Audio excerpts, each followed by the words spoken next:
In light of the recent events in the MENA region concerning the rights and statuses of the LGBTQ+ community, we wondered how our own little community here in AUB works towards normalizing sexual diversity and breaking the stigma around questions of gender.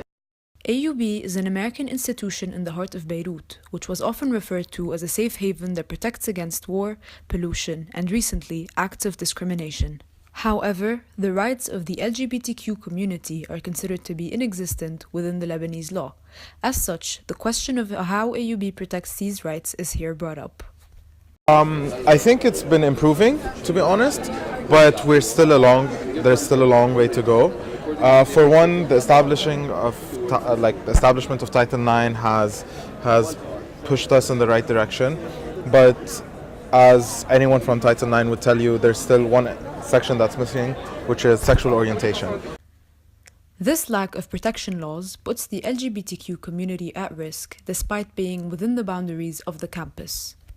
No, it does get excruciatingly disgusting. At least not as much from my part, but from what I've seen other people have to go through.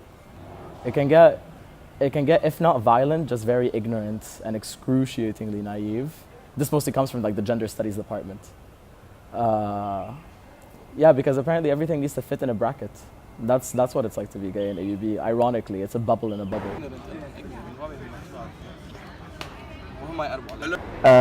Not being able to talk to men in general, being afraid of talking to them just because you might feel threatened if they don't accept you as a gay man, so you don't talk to them because you're scared of getting beaten up. People will stare, maybe some people might take action, if not on campus, off campus. I mean, not to forget that the Inside Club's event last semester, I mean, even though AUB has this guise of acceptance and whatnot, I think we still have a long way to go.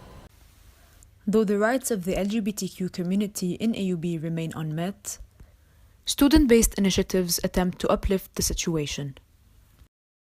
I think students are, for the most part, very helpful in making everyone feel more comfortable about it.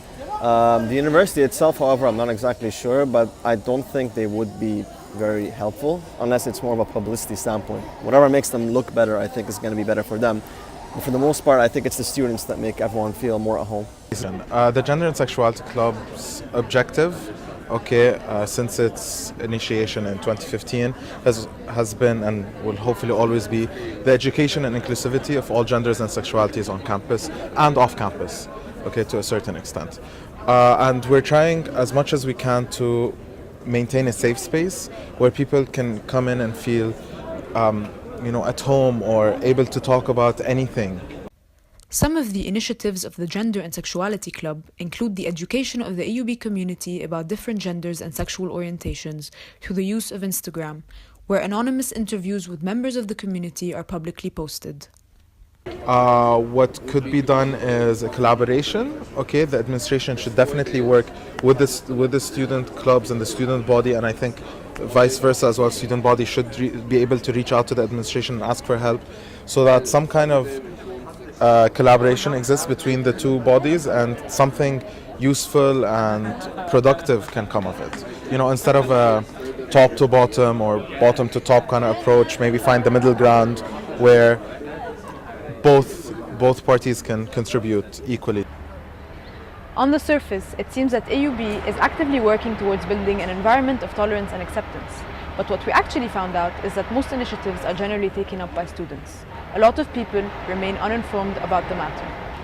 This is Jana Al-Khouri and Elsa Fadlala reporting for AUB Media Studies.